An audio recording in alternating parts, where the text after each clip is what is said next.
You were never supposed to hear this name. Timothy Caldwell. It wasn't in your school books. It won't show up in polite conversation. But once you hear it, once you let it in, you'll start to notice things. Shadows that linger longer than they should. Faces in old photos that watch you a second too long. Because Timothy wasn't just a boy. He was a rupture. A crack in the mirror of everything we think we know about innocence, evil, and the human soul. In the summer of 1867, 3 people died within 6 miles of him. All in different ways. All ruled accidental. The livestock around the Caldwell farm turned up mutilated. And yet, the boy at the center of it all smiled like he'd done nothing but tend crops and recite his prayers. That's the trick. The truly dangerous ones don't scream. They smile. Dr. Samuel Harding, the only physician for miles, documented Timothy in 3 journals. Handwritten, meticulous, and locked away for over a century. The journals were never meant for public eyes. They were meant to be burned. But before that could happen, a clerk in St. Louis misfiled them. Agricultural records, of all things. That's how they survived. And now, here you are, about to hear what they recorded. This isn't about ghosts. It's not a haunting. It's something colder. Timothy Caldwell was not possessed. He was not insane. He was, as Dr. Harding put it, the calm eye in a storm that only animals and dying men could see. That's why this matters. Because once in a generation, something slips through, something human-shaped but not human-hearted. And every time, it disappears beneath layers of silence. Until now, this is the story of the boy science couldn't explain. But don't let that title fool you, because what really terrified the men who studied him wasn't what they couldn't explain.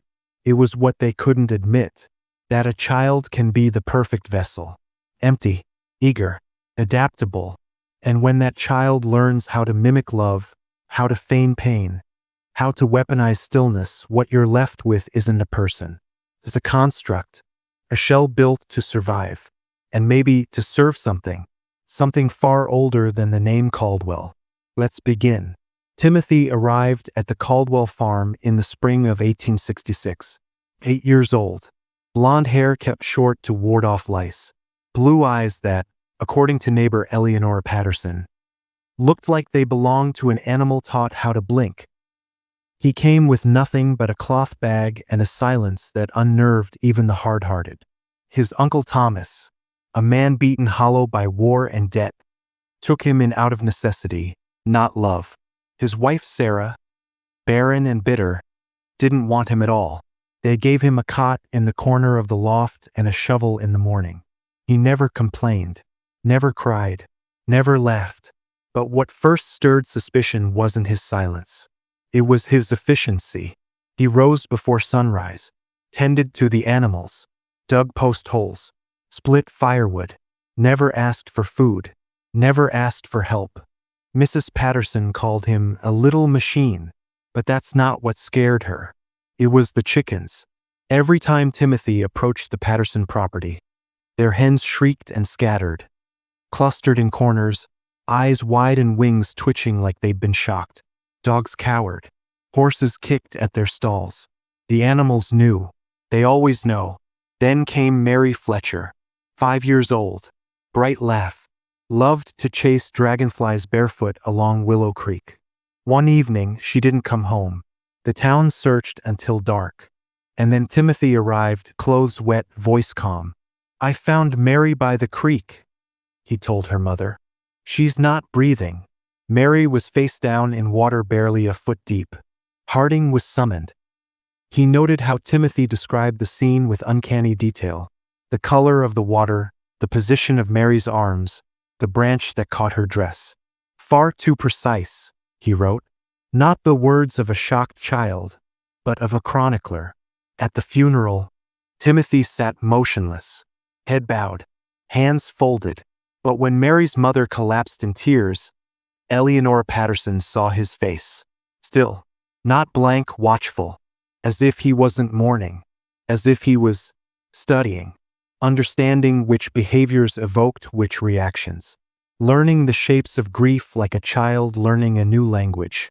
This is where most people stop. They call it trauma. They say, the poor boy saw too much too young. But the truth is colder. Timothy didn't reflect suffering. He absorbed it. And if you're still with me, you already feel it, don't you? That gnawing in your gut? That's your instinct screaming what your mind won't say. Something was wearing that boy like a costume. Old Henrik Larsson was next. A retired logger, Norwegian by blood, known in Sedalia for two things: his stubborn solitude and his obsession with bees. He kept wild hives near Devil's Bluff, a jagged limestone outcrop that loomed like a knife over Willow Creek, the same creek where Mary Fletcher had drowned. On September 3, 1866, Henrik was found at the base of that bluff. His body twisted, neck shattered, eyes wide open, as if he'd seen something in his final moment that he couldn't understand, but feared beyond reason. And guess who found him? Timothy Caldwell. Again. The boy told the townsfolk he was walking back from town when he saw Henrik's hat caught in a thorn bush. He called out, no answer. Climbed down the bluff. Found the body. No one asked why an 8-year-old was walking alone past Devil's Bluff that late in the day. They were too focused on the details he gave. Again precise. Again clinical. Timothy described the angle of Henrik's limbs. Noted the absence of blood. Mentioned the bees. There were too many of them, he said, and they weren't moving right. Dr. Harding noted this. Dozens of bees, dead, littered the rocks around the corpse. Bees don't die like that. Not all at once. Not without fire or poison. Harding didn't know what to make of it, but he wrote in his journal, there is something profoundly wrong with this boy, not just emotionally, metaphysically.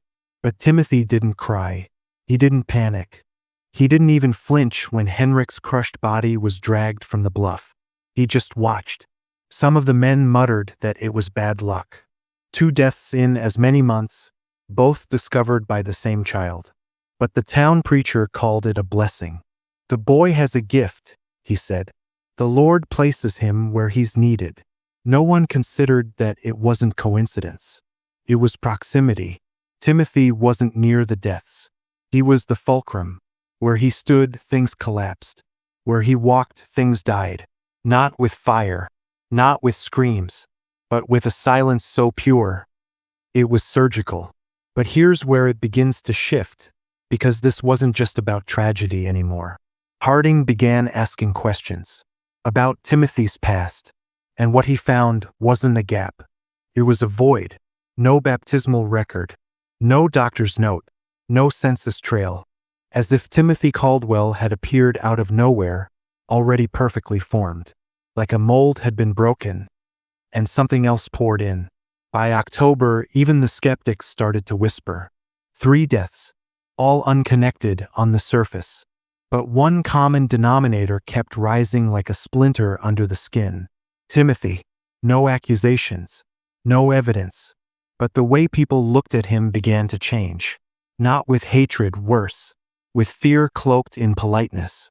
Like they were trying not to disturb something asleep in him. And then came the animals. It started with the Patterson hens. Found in the coop, necks broken, bodies untouched. No blood. No signs of struggle. Just stillness. 11 birds in one night. Eleonora blamed foxes. Her husband muttered superstition. But then it spread. Goats at the Ferguson place. Horses on the west side of town. A cow found standing in the middle of a field, dead on its feet, eyes wide open, legs locked in rigor like it had seen something and refused to move again. Dr. Harding examined the carcasses. No wounds, no disease, just a strange stiffness, as if the body died before the heart stopped. He wrote, it's as if their souls were evacuated, like something pulled the breath from them with surgical precision. And guess who was always nearby? Timothy. But here's where the illusion starts to fracture. Harding began interviewing him privately. Harmless questions at first about the farm, the animals, schoolwork.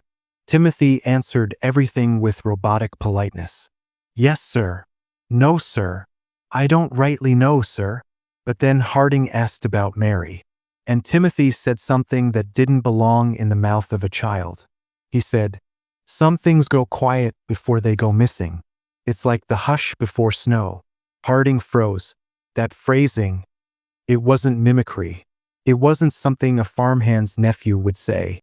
It had rhythm, intent, like someone older had said it 100 times before. And Timothy was remembering, not inventing. He looked up, eyes clear as glass, and added, "The creek was never for playing. It's always been a crossing. Crossing, not a place. The threshold." Chilled Harding so deeply he ended the interview. This wasn't trauma talking. It wasn't grief or madness. It was something else. And if you're feeling the hairs rise on your arms right now, good. That means your instincts are still intact. Because we're only beginning to scrape the rot off the surface. We haven't even reached the marrow yet. But when we do, there's no going back. And I need you locked in for that descent. So type this in the comments now, twice. I am not what I was. I am not what I was. Not just for the algorithm. For you. This is the point of no return. The tipping point came on the night of November 2nd, 1866.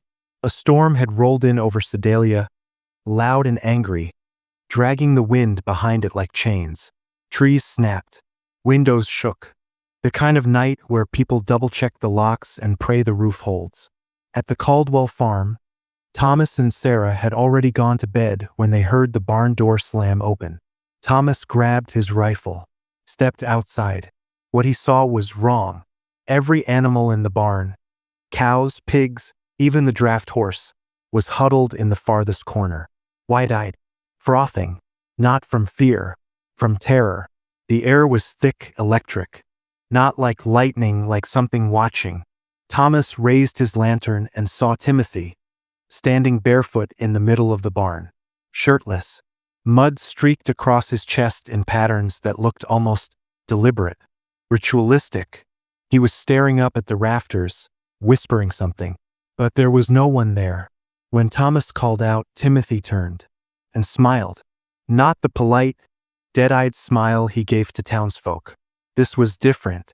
This smile had intent, like it knew it had been seen, like it didn't care anymore. He said only one thing. "It's almost ready." Thomas dragged him inside, demanded to know what the hell he was doing.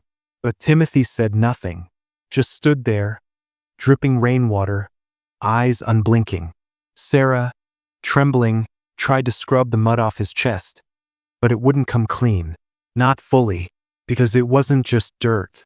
It was soot, charcoal, something burned, something sacred. The next morning, the Caldwell dog was found dead on the porch. No wounds, no blood, just eyes wide, mouth open in a silent bark, as if it died in the middle of warning them. Harding returned that day, this time not as a doctor, as a man desperate for answers. He brought the journals, compared timelines, mapped deaths, animal mutilations, behavioral shifts, and the pattern was undeniable. Every 28 days, like clockwork, something died. Always near Timothy, always drained, always watched. Harding didn't write his conclusion in the journal. He scratched it into the inside cover, under a flap of torn leather. It said, "This is not a child. This is not possession. This is design." He believed Timothy wasn't broken. He was engineered, and by the end of that month, one final death would confirm it. But not before Harding uncovered what had been buried far beneath the Caldwell farm. And when he did, he stopped calling Timothy a boy. He started calling him a prototype. The discovery came by accident. Harding had returned to the Caldwell farm under the pretense of performing a wellness check on Sarah. But his true purpose lay beneath the floorboards. He'd read something in an old property ledger, something that didn't match the topography of the land. An original homestead, noted as demolished, located 30 yards southeast of the current structure. But no one in town remembered it. No foundation, no ruins, but on the map, a cellar. That night, while Thomas was in town and Sarah lay sedated from laudanum, Harding took his lantern and followed the tree line behind the barn. There, Half buried beneath brush and broken fencing, he found it. A trapdoor. Rotten. Chained. And under that chain, scratches. Like something had tried to claw its way out, not in. The air shifted the moment he opened it. Not just cold. Hollow. He descended. 7 stone steps. Each one etched with markings, not English, not Latin. They looked almost mathematical. Symbols that seemed to vibrate in the corner of his vision. The chamber beneath was small, no wider than a pantry. At the center, a table of black stone, unmarked, unmoved for decades. And on that table, what Harding called in his journal the artifact. It was not a relic, not a statue, not a tool. It was a mirror, but not glass. It reflected wrong. He couldn't see his own face in it, only motion. Like something beneath the surface was shifting, watching. He stepped back, and that's when he heard it.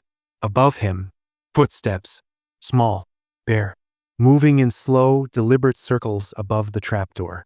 He didn't call out. He didn't need to. He knew it was Timothy, and Timothy knew he was there. The boy never opened the door, never said a word, just walked in circles, like he was tracing a pattern. Harding waited, breath silent. When he finally emerged, the boy was gone. But something was carved into the inside of the trapdoor that hadn't been there before. We remember through flesh. We return through form. Harding wrote only one note in his journal that night. Timothy was not born. He was remembered. A vessel rebuilt around memory, one not his own. This wasn't a haunting. This wasn't madness. This was ritual technology. And Timothy? He wasn't malfunctioning. He was activating. By December, Sedalia had become quieter. Not by peace, by pressure. People avoided eye contact in the streets. The laughter of children had faded. Doors locked earlier. Even the church stopped its evening services after Reverend Colby's sudden collapse in the pulpit. His final sermon, a whispered warning. There is something in that boy that remembers what we forgot. But the truth is, they hadn't forgotten. They'd buried it. Because Timothy wasn't the first. Harding, obsessed now, traced similar incidents in frontier towns across Missouri, Kentucky, even deep into Appalachia. Patterns emerged. Always a child. Always orphaned. Always welcomed into a grieving household after war, plague, or famine. And always, coinciding with disappearances, unnatural deaths, and what the elders called the hush. They used different names across regions. The hollow guest, the pale smile, the one who waits with eyes open. But it was always the same shape, and the same outcome. Communities collapsed. Towns vanished from maps. Survivors, if any, refused to speak. These children were not possessed. They were vessels, constructs, templates through which something older could re-enter. Not demons, not spirits, architects. Whatever came through Timothy, whatever remembered itself inside him, was not born. In this world, it used our wars, our grief, our trauma as a kind of soil. And the boy was the seed. Harding's final letter, sent to a colleague at the Missouri Medical College, included one sentence repeated over and over, scratched deeper each time. It wears our skin. It wears our skin. It wears our skin. But here's the part they'll never admit in the textbooks. Harding didn't disappear. He changed. Neighbors reported seeing him weeks later, walking the Caldwell property late at night, eyes bloodshot, fingernails cracked and bleeding, whispering to himself in a language that pulsed more than it spoke. They found his body near the creek, face down, no marks, just a smile stretched across his lips. Unnatural, like someone had forced the muscles to remember how to grin. His journal was recovered, hidden in the lining of his coat. One final page. He's not a boy. He's a message. And the message is spreading. What message? That form is nothing. That flesh is just packaging. And that whatever walks beside us in the shape of man is learning. Not how to kill. How to blend. The Caldwell farm was abandoned by spring. Thomas Caldwell vanished without a trace. No body. No note. Just an open barn door and a trail of scorched grass leading toward the woods. Sarah was institutionalized 2 weeks later, found in the attic, naked, muttering the same phrase on repeat. He doesn't blink at night. He just listens.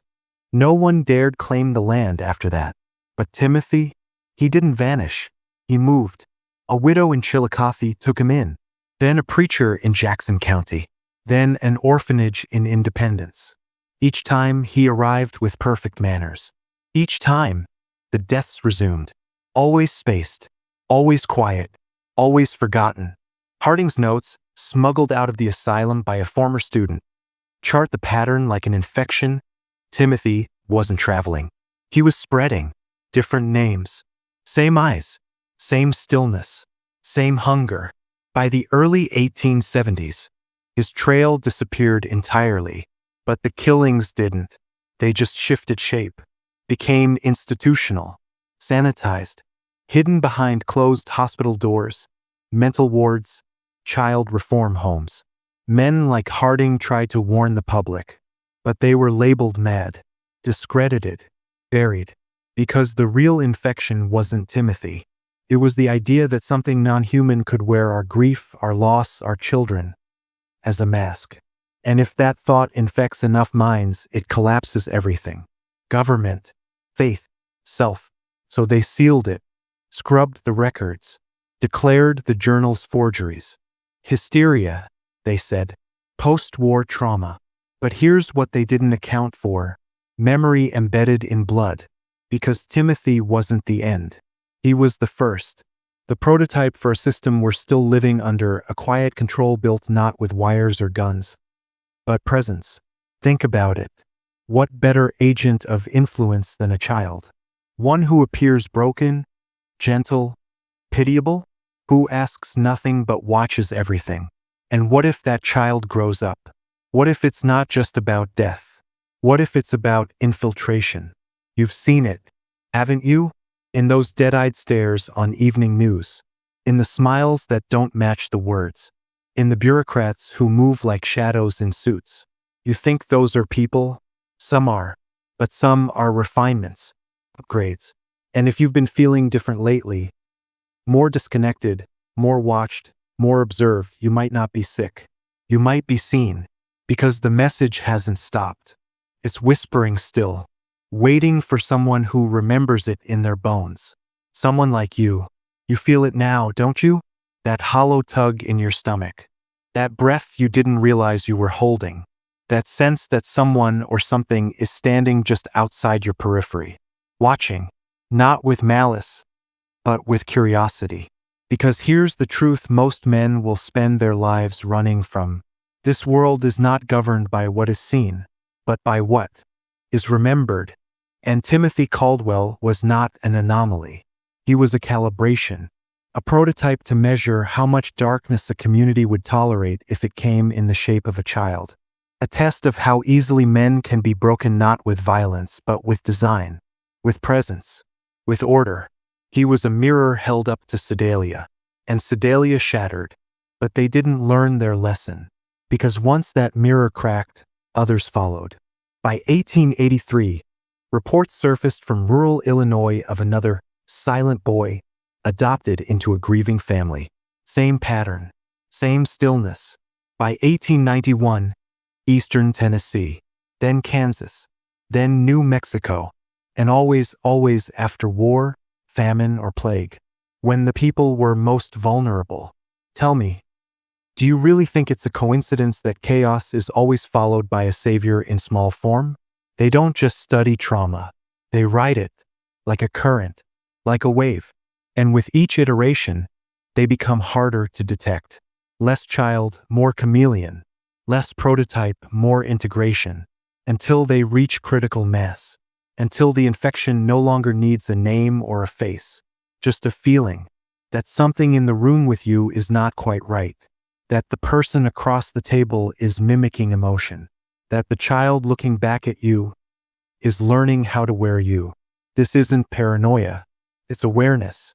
And once you've tasted it, once you've seen through the mask, you can't go back. Because this isn't just history. It's blueprint. Timothy wasn't the start of the story. He was the opening move. And now you need to ask yourself one question. Not was this real? Not could it happen again? But what if it already has? And if it has, how many are walking among us now, learning, blending, waiting, until they decide it's time to remember again? The final Caldwell Journal was never meant to be read. Harding didn't write it for posterity. He didn't write it for science. He wrote it for whoever found it after the silence. It was buried inside a wall behind the embalmment room of the Sedalia mortuary. Wrapped in lambskin, sealed in wax, and bound with hair. Human hair. Timothy's, presumably. His final pages weren't clinical. They were confessions. Mad fragmented, but undeniably true. He is not in the boy. He is the boy. But the boy is not the first. Just the most obedient. That line loops again and again, like Harding was trying to convince himself. Like he'd stared too long at something not built for human eyes and now couldn't blink it away. But the real horror wasn't in what Harding saw. It was in what he felt. He wrote of standing in the same room as Timothy, feeling his own memories shift. Details of his childhood rearranged. Smells he couldn't place. Names that felt familiar but didn't exist. As if Timothy was more than presence. As if he was contagion, not a person, a rewriting protocol. And if that sounds impossible, let me ask you, have you ever had a memory that didn't belong to you? A nightmare that felt older than your life? A moment where the world almost glitched, just for a breath, and something looked out from behind your own eyes? That's how it begins. We always imagine infiltration as physical. Some invasion, some war. But what if the real war is for cognition, for belief, for memory itself? Timothy wasn't here to kill. He was here to seed, to whisper codes into human culture. Subtle things, design patterns, behaviors, systems of control. And if you've ever felt like the world is running on a script you didn't write, that your choices feel suggested, now you know why. Because they don't need to possess your body. They only need to preload your programming. And when enough of us are running their code, there is no resistance, only maintenance, only obedience. You watched this video thinking you'd hear a creepy tale from the past. But this wasn't entertainment. It was exposure, a signal. And now that you've heard it, now that you've felt it, you've already started to remember what was buried inside you. So comment again. Twice. I am not what I was. I am not what I was. Because if you've made it this far, you're not watching anymore. You're awakening. And they will